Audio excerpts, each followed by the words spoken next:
Hello বন্ধুরা, কেমন আছো তোমরা সবাই? আশা করি তোমরা সবাই ভালো আছো। ভগবানের কৃপায় যে যেখানে আছো ভালো থেকো, সুস্থ থেকো, এই কামনাই করি। মামনের মনের কথাতে তোমাদের সকলকে সুস্বাগতম। আবার আরেকটি নতুন ভিডিও নিয়ে তোমাদের সামনে চলে এসেছে। আমিও খুব ভালো আছি।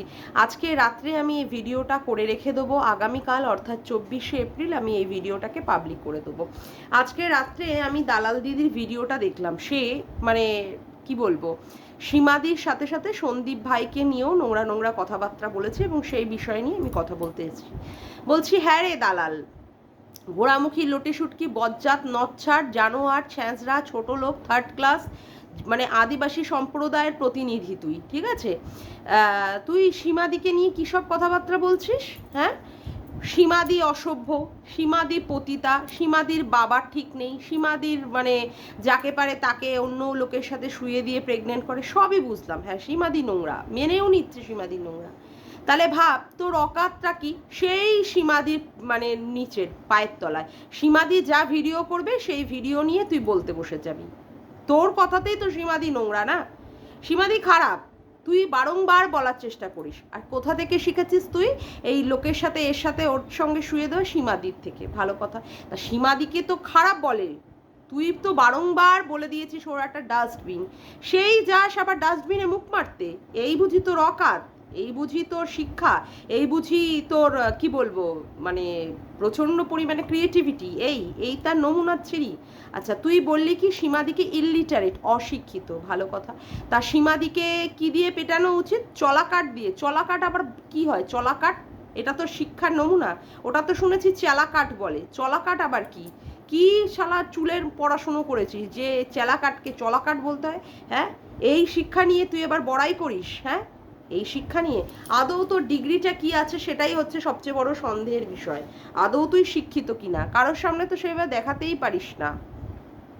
সেখানে সীমাদিকে বলতে বসেছিস চলাকাট দিয়ে। চলাকাট না, ওটা চেলাকাট। যাই হোক, এবার বলি যে সীমাদি নোংরা, সীমাদি ধবলিকে বারংবার শুয়ে দিয়েছে না দেখে। তুই বা কনসা মহৎ কাজ করেছিস? তুই সীমাদিকে মানে প্রেগনেন্ট বানিয়ে দিয়েছিস সন্দীপের সাথে শুয়ে দিয়ে, তারপরে তাকে খালাস করতে ব্যাঙ্গালোরেও পাঠিয়ে দিয়েছিস। এখানে ছিল না? এখানে কোনো জায়গা টায়গা ছিল না নাকি? সেই জন্য সীমাদিকে ব্যাঙ্গালোরে পাঠিয়েছিস। তার সাথে সাথে সীমাদির মেয়েটাকে নিয়েও পর্যন্ত টানাটানি করলি, সীমাদির মেয়েকেও প্রেগনেন্ট বানিয়ে দিলি, তারপরে খালাসও করিয়ে দিলি, সীমাদির মানে মেয়ের সাথে সন্দীপেরও সম্পর্ক করিয়ে দিলি। এত এত নোংরা নোংরা কথাবার্তা বলতে তোর মুখে আটকায় না? হ্যাঁ, এই তোর শিক্ষার নমুনা? তুই নাকি নোংরা কথা থেকে বহুত বহুত দূরে চলে গেছিস, এই নাকি তোর মানে ভিডিও নাকি প্রচণ্ড পরিমাণে সাফ সুতরা গঙ্গাজল হয়ে গেছে, এই তার নমুনা? আজকে যেভাবে কথাবার্তা বললি তাতে মনে হয় যে তোর ভিডিও সেইখানে সাফসুতরা গঙ্গাজল হয়েছে। নোংরা থেকে নোংরা ভাষায় তুই সীমাদিকে অ্যাটাক করলি।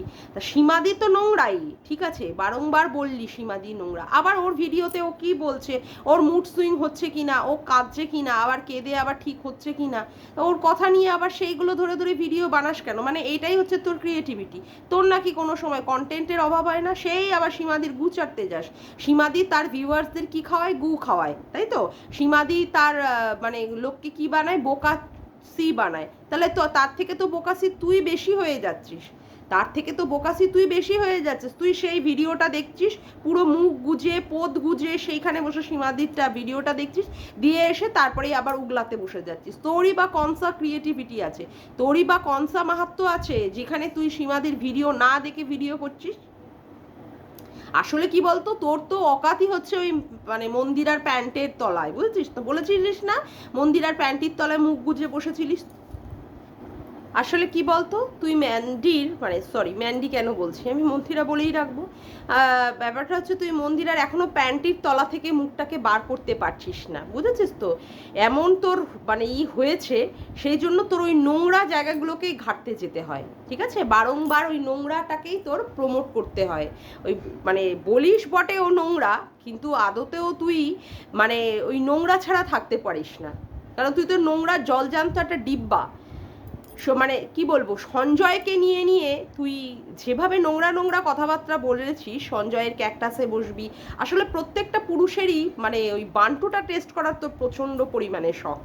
তার জন্য তুই দেখেছিলিস না হুলের মধ্যে কামুকতা, হুলের পৌরসত্বের প্রচুর জোর, ঠিক আছে? তার জন্য হুলের স্কুটির পেছনে বসেছিলিস। তুই বা কনে জানাসনি যে তুই হুলের স্কুটির পেছনে বসে মন্দিরাকে খুঁজতে গেছিলিস? তুই জানতে চাস সন্দীপ কেন বলেনি তারাপীঠে গিয়ে যে সেখানে ইসে রয়েছে, সীমাদি রয়েছে? তুই বা বলিসনি কেন যে হুলের বাইকের মানে স্কুটির পদে বসে বসে তুই হুলের সাথে বসে বসে এই পথ যদি না শেষ হয় করতে করতে তুই রোমান্স করতে করতে তারপরে গেছিস তোর দদর যুগলটা বসে বসে পিঠের মধ্যে বসে বসে ধাক্কা দিয়ে দিয়ে বসে বসে আরাম খেতে খেতে গেছিস? তুই বা বলিসনি কেন? তুই বা কোন সৎ চরিত্রের মহিলারে বড় বড় ডায়লগ মারতে বসে গেছিস? এখন তুই মানে ইসেকে সঞ্জয়কে ডাকছিস যাতে করে সঞ্জয়কে দিয়ে তুই কাজ সারবি। সঞ্জয় তোর দিকে ঘন্টা তাকাবে, বুঝেছিস? ঘন্টা। সঞ্জয়ের সাথে একবার মানে করেছিলিস না, যুগলে দুজনে মিশে মানে লাইভ করেছিলিস না? বাবা তুই এমন কুদুপানা করছিলিস, সঞ্জয়ের মুখের দিকেই তুই তাকাতে পারছিলিস না। কত প্রেম তোর মুখ দিয়ে ঝরে ঝরে ঝরে ঝরে পড়ছিল। আসলে কি তোর বরের প্রতি তো তোর টিলিংস আসে না, এই জন্য অন্য পুরুষ দেখলে, অন্য পুরুষের বান্টু মান্টু দেখলে তোর অমনি মনের মধ্যে অমনি কি আর বলবো সমস্তগুলো ডগমগ ডগমগ ডগমগ ডগমগ ডগমগ ডগমগ করে ওঠে। আচ্ছা বলতো, তোর তো মাসিমা দিদিমারা নাকি এত ভালো বুদ্ধি তোকে দিয়েছে, তোকে বাজে কথা বাজে ভাষা, এই খচখচ খচখচ খচখচ খচখচ কথাটার মানে কি রে? হ্যাঁ, তুই তো অনেক কিছু মানে টানে জিজ্ঞেস করিস। এই খচখচ খচখচ খচখচ, আবার তলার নাকি খচখচ খচখচ খচখচ খচখচ, এটার মানে কি? হ্যাঁ, এটার মানে কি? জানোয়ার মহিলা কোথাকারে, জানোয়ার, নিজে একটা নোংরার ডিব্বা, যেখানে যা না দেখে, যার সাথে পারে তাকে শুয়ে দেয়, তার আবার বড় বড় ডায়লগ। হ্যাঁ, সন্দীপের সাথে সন্দীপের মা শুয়েছে সেটা অড, বিয়ের পরেও যদি শুয়ে সেটা অড। হ্যাঁ, আসলে কি বলতো, তোর মতো বদচরিত্রের মেয়ে ছেলেরা যারা রয়েছে, যারা পরকীয়াকে প্রমোট করে, যারা চোখের মধ্যে দেখছে, চোখ দিয়ে বাসের মধ্যে রয়েছে ল্যাটা, সেখানে বাসের মধ্যে কেলোর কীর্তি মারাচ্ছে, মুখ দিয়ে হাত দিয়ে শরীর দিয়ে সমস্ত কিছু করছে, পাশের সিটেই মানে ধবলি রানীর পাশের সিটেই বসে যাচ্ছে, সেখানে পর্যন্ত তোর চোখ পড়ছে না। সেটা তুই তো নোংরার একটা জলজান্ত ডিব্বা। আর বলতো, এই যে ঠাকুমা দিদিমাদের মতো বয়সে এসে কোন মহিলা ওই রকমভাবে বাসের মধ্যে নৃত্য করে? আজকেও পর্যন্ত কিভাবে এভাবে ফ্লাইং কিস দিচ্ছিল? কে ওরকম করে বলতো? আসলে প্রচণ্ড পরিমাণে নোংরা মহিলা, প্রচণ্ড পরিমাণে নোংরা মহিলা, সেটা তুইও ভালো করে জানিস, তুইও ভালো করে বুঝিস। কিন্তু তুই তো দালালি করছিস, দালালি করতে গিয়ে তুই তো ওদের দোষগুলো খুঁজে পাবি না। হ্যাঁ, আর তুই বলছিলিস বটে এরকম এরকম করে যখন ঠাকুমা নাচে তখন আঙুলগুলো কোথায় রাখে? আঙুলগুলো তোর চোখের মধ্যে আর কানের মধ্যে বুঝে দেয়, যাতে করে তুই ওনার নাতনির দোষগুলোকে যেন না দেখতে পাস আর দোষের কথাগুলোকে যেন না শুনতে পাস। তাহলে তো তোর আবার তাদের আবার অসুবিধা হয়ে যাবে না? ওই জন্য কানের মধ্যে, তোর কানের মধ্যে ওনার দুটো আঙুল তোর কানের মধ্যে গুজে রাখে, আর চোখ দুটোকে উনি ওই আঙুল দিয়ে এরকমভাবে ঢেকে রাখার চেষ্টা করে যাতে করে তুই না দেখতে পাস। এবার আসি, তুই সঙ্গীতা ম্যাডামকে নিয়ে বললি যে উনি কে, কি যেন বললি সঙ্গীতা ম্যাডামের সম্পর্কে? হালুয়া, কি হালুয়াওয়ালা আ গায়া। এই না সেই সঙ্গীতা ম্যাডামকে দুদিন আগে হাত জোর করে বলছিলিস যে আপনার সাথে আমার খুব দরকার আছে, আপনার সাথে আমি যোগাযোগ করতে চাই, আপনার সঙ্গে বিশেষ আমার নিজস্ব কিছু ব্যাপারে আমার দরকার আছে। এখন সে হালুয়াওয়ালা হয়ে গেল, এখন সে হয়ে গেল। আরে সঞ্জয়ের ভিডিওতে কি বলছে না বলছে সেই দিকে তুই তাকাচ্ছিস কেন? তাহলে ভাব, তোর মধ্যে কোনো সেই মানুষ বুঝে বা মানুষের মানে মানুষের ব্যাপার নিয়ে বিচার বিশ্লেষণ করার ক্ষমতা তোর নেই। তোকে কি করতে হয়, সঞ্জয়ের ভিডিওতে গিয়ে মুখ মারতে হয়, তাই না? সঞ্জয়ের লাইভে গিয়ে মুখ মারতে হয়, সেইখান থেকে নিয়ে তারপরে তুই বুঝতে পারিস যে কে কীরকম অমুক না। সঞ্জয়কে ছেড়ে দে না, সঞ্জয়কে নিয়ে ধরে ধরে টেনে টেনে কেন কথা বলতে বসছিস কেন? অবশ্যই এটা ঠিক বললি, সঞ্জয় এখন সীমার পিছনে লেগেছে, তো যখন এটা উদ্ধার হয়ে যাবে তারপরে তোর পিছনে ভালো করে দিতে চলে আসবে গাঁথনি। এবার আসি তুই সন্দীপের ব্যাপারটা নিয়ে, যেটা বললি যে সন্দীপ নাকি কি করেছে, সন্দীপ এই ধরনের নোংরামি পানা করেছে আসানসোলের মতো জায়গায় গিয়ে। হ্যাঁ, তারপরে এই সমস্ত কাজ। তা আমি বলবো যে তুই আবার বললি যে ওষুধ তুই তৈরি করেছিস সেই ওষুধটা হজম হবে কি না। আমি বলবো সন্দীপ এবার কিন্তু তুমি একটা জোরালো কেস এর এগেনস্টে দাও। যদি তোমার সত্যি মানে এই সমস্ত কাজের মধ্যে তুমি লিপ্ত না হয়ে থাকো, আমরা তো আশা করব তুমি এই সমস্ত কাজের মধ্যে লিপ্ত নও, কারণ তুমি একটা যথেষ্ট সচ্চরিত্র এবং মানে সচ্চরিত্রের এবং একটা ভদ্র সভ্য ছেলে।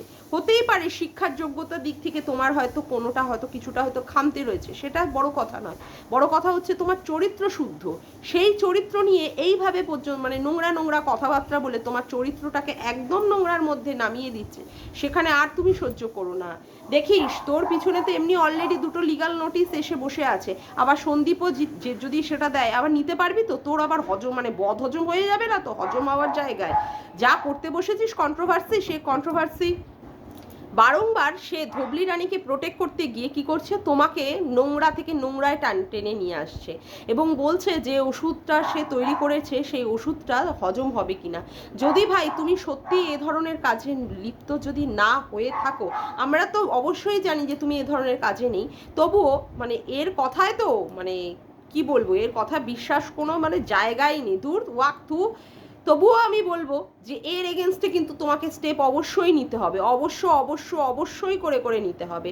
এবং আমি বলবো যে এই সমস্ত টিডিওর সমস্ত ফুটেজগুলো সঙ্গীতা ম্যাডামের কাছে তুমি দায়িত্ব সহকারে নিয়ে পৌঁছে দাও, যাতে করে এই ধরনের নোংরামিগুলো যাতে করে খুব তাড়াতাড়ি শীঘ্র যাতে করে এটা বন্ধ হয়। কারণ সত্যি কথা বলতে একে আর নেওয়া যাচ্ছে না। বারংবার কোনো চ্যানেলে এই সমস্ত না দেখা গিয়ে সেই সমস্ত কথাগুলোকে নোংরাভাবে কদর্যভাবে বলে বলে আজকে যে অবস্থা ভিডিওগুলোকে তৈরি করে, সেইগুলো সত্যি কোনোভাবে নেওয়া যায় না। আবার বলছে যে ওর ভিউয়ার্সরাই নাকি বলছে নাটকটা ঠিকঠাক জমলো না, এটার কোনো সত্যতাই নেই। তারপরে এবার বলছে তোমরা বিশ্বাস করতে হলে করো, না করলে না করো। এমন কথা বলিস কেন যাতে করে লোকে বিশ্বাস করতে চায় না?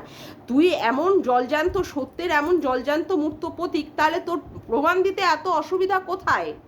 এত অসুবিধা কোথায়? তুই লোকের কাছের থেকে প্রমাণ চাস, প্রিয়ার কাছ থেকে প্রমাণ চাস যে প্রিয়া এই ট্রিটমেন্টের টাকা দিয়ে কি করলো, কোথায় কোথায় কি হিসাব দিল মানে করলো, সেগুলোর হিসাব চাস, তুই সব ক্ষেত্রে প্রমাণ চাস। আর তোর বেলায় প্রমাণ চাওয়ার বেলায় তখন হাত তুলে দিস না, তখন জগন্নাথ হয়ে যাস, তাই তো? তখন আর প্রমাণ দিতে পারিস না। আসলে প্রমাণ দেওয়ার মতো তোর কিছুই নেই তো, তুই তো এখানে গল্প বানাতে বসেছিস, দেখছিস যে লোকে কে কতটা খায়। এর আগে সন্দীপের সাথে সীমাদিকে জড়িয়ে দিয়ে প্রেগনেন্ট বানিয়ে দিয়ে ব্যাঙ্গালোরের মতো জায়গায় খসিয়ে দিয়ে আসলি না, সেখানে দেখলি গল্পটা ভালো টালো জমলো না। তারপরে আবার কি করলি, সন্দীপের সাথে সীমাদির মেয়েকে জড়িয়ে দিলি, সেটাও আবার জমলো না। তারপরে কি করলি, সন্দীপের সাথে ওর পাড়াতুতো কোন কাকার মেয়ের সাথে জড়িয়ে দিলি, সেখানেও আবার জমলো না। এখন কি করলি, তার একটা প্রেমিকা আছে, সেই নাকি মেসেজ করে ফোনে ফোনে, তুই দেখিস। তুই এত দেখতে পাস যে ও ফোনে ফোনে মেসেজ করছে, অমুক করছে, কাকে কি করছে না করছে, তুই এত এখান থেকে অনুভব করে নিস আর অনুধাবন করে নিস যে ও নিশ্চয়ই কোনো না কোনো পরকীয়াতে লিপ্ত আছে। অথচ বাসের মধ্যে ল্যাটাকে দেখতে পেল, সে ল্যাটাকে দেখা গেল ক্যামেরাতে, অথচ সেটা নিয়ে তুই দেখতে পাস না। বাসের মধ্যেও তো অত লোক ছিল, কিন্তু ল্যাটা যে উপস্থিত ছিল, এখনো পর্যন্ত যে মহিলার ডিভোর্স হয়নি স্বামীর সাথে, সে পরকীয়ার অত পুরুষের পার্টনারটিকে নিয়ে গিয়ে মানে তীর্থ করতে গেছে এবং বাসের মধ্যে বসে আছে, সেই ব্যাপার নিয়ে তুই আর মুখ খুলতে পারিস না। ভাব, যেটা দেখাতে পারছিস না, কোনো জায়গায় তুই প্রমাণ দিতেই পারছিস না, আসানসোলের মতো জায়গায় তুই টেনে নিয়ে গেলি। বাপরে বাপ, কত দূর এখান থেকে। আমার তো মানে সত্যি কথা বলতে মানে বাসের মধ্যেই যাই আমরা, ভলভো বাসে, শ্যামলীতে করে যাই, কারণ আমার ওখানে আত্মীয় স্বজনরা আছেন, আমার শ্বশুর বাড়ির স্কুলের, মানে আমার নিজেরই বিরক্তি লেগে যায়। আর সন্দীপ কিনা কোথা থেকে গেছে, বাপরে বাপ, সে ওখান থেকে কি যেন সন্দীপদের বাড়িটা যেন কোথায়, বাতখুল্লা থেকে গেছে আসানসোলে, তাও আবার গাড়ির এতটা তেল পুড়িয়ে সেখানে নাকি যাবে মহিলার কোনো মহিলা মানে বিবাহিত মহিলার সাথে। আসলে কি বলতো, তুই তো ওই পরকীয়াটার দিকেই নজর, তোর নজরটাই হচ্ছে পরকীয়া, ডাস্টবিনের মাল তো, অন্য লোককে ডাস্টবিন বলিস, অথচ তোর নজরটা সেই ডাস্টবিনের দিকে। শকুনের নজর যেমন ভাগাড়ের দিকে থাকে, তুই সেই হচ্ছিস একটা শকুন, জল জানতো ইউটিউবে তুই একটা শকুন, বুঝলি তো? তোর ওই নজরটা হচ্ছে ভাগাড়ের দিকে, সেই জন্য তুই এই সমস্ত জায়গায় দেখছিস যে এই সমস্ত জায়গায় বলে তো মানুষ খাচ্ছে না, সেই জন্য নিয়ে গেছিস কোথায় না আসানসোলের মতো জায়গায়, যদি সেখান থেকে মানুষ খায়, কিন্তু সেখানেও মানুষ খেলো না। এটা তোর দুর্ভাগ্য। তোর দুর্ভাগ্য হচ্ছে সব ক্ষেত্রে তুই কোনো ক্ষেত্রেই সাকসেস পাচ্ছিস না, যেমন তুই পাচ্ছিস না তেমন ধবলি রানী পাচ্ছে না। তারা এক একটা করে করে অ্যালিগেশন আনার চেষ্টা করছে, যখন দেখছে এটাতেও হচ্ছে না, এখন জোরদার তাল লেগেছে কি বাচ্চা বাচ্চা বাচ্চা। আরে বাচ্চা কি ও মানুষ করবে, যে সারাদিন ধরে লুডো খেলে যায়, যে সারাদিন ধরে এখানে ওখানে সেখানে নৃত্য করে বেড়ায়, এর বাড়ি ওর বাড়ি তার বাড়িতে খেয়ে বেড়ায়, সে আবার বাচ্চা কি মানুষ করবে? আদৌ সঠিকভাবে বাচ্চাকে ঠিকভাবে খাওয়ানো দাওয়ানো, পড়াশুনো শেখানো, স্কুলে নিয়ে যাওয়া, এইসব শিক্ষা দিতে পারবি না? কেউ নিজেই সেসব শিক্ষায় শিক্ষিত হয়নি, ও তো জন্মের পর থেকেই শিখেছে প্রেম, নাহলে ল্যাটার মতো ওরকম এরকম একটা নোংরা ছেলের সাথে কেউ প্রেম করতে চায়? এরকম একটা সুন্দর সংসার ছেড়ে, নিজের সন্তান ছেড়ে, নিজের স্বামীকে ছেড়ে, সংসার ছেড়ে, কেউ ল্যাটার মতো ওরকম 3-4 বার বিয়ে করে তারপরে ছেড়ে দিয়েছে, তারপরেও সে কিনা শুধু চুরি, যার চুরি মানে মানে টপ লেভেলের গিয়ে চুরি, চুরি থেকে, জুয়া থেকে, মদ থেকে কোনোটাই আর তার বাদ নেই, গাঁজা থেকে কোনোটাই আর বাদ নেই, সেরকম নোংরা একটা ছেলের সঙ্গে হাত ধরছে, তারপরে তাকে নিয়ে নিয়ে এখানে ওখানে সেখানে ঘুরতে যাচ্ছে, তাকে বাসের মধ্যে দেখা যাচ্ছে, বাসের ফুটেজের মধ্যে যে সে বাসের মধ্যে করে তাদের সাথে তীর্থ ভ্রমণ করতে যাচ্ছে, অথচ তোর এগুলো চোখে পড়ছে না। কোনগুলো তোর বলতে হচ্ছে? যেগুলো কিনা কোনো কিছুই দেখা যাচ্ছে না, ভিডিওতে নেই, কারোর ভিডিওতে পাওয়া যায় না, সেই সমস্ত জিনিসগুলো তোর বলতে হচ্ছে। তোর এমন নাকি কি বললি, এমন শুভানাধ্যায়ী মানে এত ভালোবাসার মানুষ আছে যে তোকে তারা পাঠিয়ে দেয়? আদৌ কি তারা পাঠিয়েছে, নাকি তুই আবার তাদের নাম করে গল্প ফাদলি? মানে যেমন করে বলিস, আমি তো ভিডিও দেখলাম না, ওই চাঁদের ভিডিও, জ্যোৎস্নার ভিডিও, অমুক দিদির ভিডিও, তমুক দাদার ভিডিও করে করে তারা আমাকে বললো বটে, তাদের মারফত থেকে জানতে পারি। আমি তো আবার কারোর ভিডিও দেখি না, অথচ যে তুই সবার ভিডিও দেখিস, সবার ভিডিও দেখে দেখে মুখ মারতে চলে যাস, সেটা আর তুই পরিষ্কার বলতে পারিস না। আবার এখানেও সেই একটা গল্প ফেঁদে দিই, তোকে একজন ভালোবাসার মানুষ এসে তোকে প্রমাণ দিয়েছে, তার জন্য তুই বলতে পারিস, তোকে ঘন্টা প্রমাণ দিয়েছে। যত সব ছেঁচড়া মানুষের দলবল। তোকে যদি লোকে এতই ভালোবাসে, তোর কমেন্ট বক্সে এসে এরকম ভাবে হেগে দিয়ে যায় কেন? এত ভালো ভালো বাসার মানুষেরা তোকে ছবি দিয়ে দিচ্ছে, তোকে ইনফরমেশন দিয়ে দিচ্ছে, আবার তোর কমেন্ট বক্সে এসে হেগে দিয়ে যাচ্ছে। আসলে কি বলতো, তোর গ্রহণযোগ্যতা নেই, তুই তো কারোরই কিছু হতে পারিসনি, তুই কারোরই কিছু হতে পারিসনি, না তুই ভালো বউ হয়েছিস, না তুই ছেলের বৌমা হতে পেরেছিস, না তুই ভালো মানে সন্তান হতে পেরেছিস, বাপ মাকেও পর্যন্ত, মাটাকেও পর্যন্ত খামাচু বলেছিস। তাহলে শাশুড়িকে না কোন লেভেলের গিয়ে তুই অ্যাটাক করেছিস? যে ভিডিওর মাধ্যমে মাকে বলছে খামাচু, তাহলে সে শ্বশুর শাশুড়িকে অফ ক্যামেরায় না কিভাবে অ্যাটাক করেছে? বাবারে বাবা, যেভাবে বরটার সাথে ঝগড়া করিস, ওরে বাপরে বাপ, কি লেভেল! ক্যামেরার বাইরে গিয়ে না কিভাবে ঝগড়া করিস? তুই তো কারোরই কিছু হতে পারিসনি। তোকে এমন, তোর মানে তুই এমন একটা চরিত্রের, বদ চরিত্রের মহিলা, তোকে তোর শ্বশুর শাশুড়িরাও বাড়ি থেকে ভাগানোর চেষ্টা করছি। ভাবছিস বাড়ি থেকে যদি চলে যাস তাহলে এত সুন্দর বাড়িটা তো হাতছাড়া হয়ে যাবে, বাবার জন্ম এরকম বাড়ি করতে পারবি নাকি? সেই জন্য ওখানে চুপচাপ বসে ঘাপটি মেরে চুপটি করে বসে আছিস, লোককে শুধু একটু নাচিয়ে দিলি, আমাকে জন্য ভাড়া বাড়ি একটু খুঁজে দাও, ভাড়া বাড়ি খুঁজে দাও, যে দেখলি ভাড়া বাড়ির কেসটা বেশি লোকে খেলো না, মজা করে মানে মজার ছলে উড়িয়ে দিল, সেই জন্য এখন ওখানে ঘাপটি মেরে চুপটি করে বসে রয়েছিস। তুই তো কুত্তার জাত, তোকে হাজার লাথি মারলেও তুই যাবি না, এটা আমরা আগে থেকেই জানতাম। ওই যে বলিস না, আমি আর কন্ট্রোভার্সি করবো না, আবার পরের দিনই কন্ট্রোভার্সি করতে বসে যাস। তুই হচ্ছে সেই রকমই জাত বজ্জাত বেহায়া একদম কুকুর একটা। আর সন্দীপ, তুমি কিন্তু এর এগেনস্টে কেস করবেই, তুমি এর এগেনস্টে কেস তোমাকে করতেই হবে। তোমার চরিত্রের উপরে এত বড় অ্যালিগেশন আনছে, সেখানে তোমার চরিত্র পরিষ্কার যে তোমাকে প্রমাণ করতে হবে এবং এর এগেনস্টে তোমাকে স্টেপ নিতে হবে। এটা কিন্তু আমি বারংবার ভিডিওতে বলছি, এর আগের ভিডিওতেও বলেছি, এই ভিডিওতেও আমি বলছি, কারণ সত্যি বলতে এই মহিলাকে আর নেওয়া যাচ্ছে না, এই মহিলাকে আর নেওয়া যাচ্ছে না, না না। যাকে আজকের মতো ভিডিওটা আমি এখানেই শেষ করলাম। আমার ভিডিওটা যদি তোমাদের ভালো লেগে থাকে তবে অবশ্যই একটি লাইক করো, কমেন্ট করো, শেয়ার করো, আর চ্যানেলটিকে বেশি বেশি করে সাবস্ক্রাইব করে রেখো, আর অল নোটিফিকেশন বেলটিকে অন করে রেখো এরকম নতুন নতুন ভিডিও পাওয়ার জন্য। আজকের মতো আসি বন্ধুরা, আবার দেখা হচ্ছে একটি নতুন ভিডিওর সাথে। Bye, tata.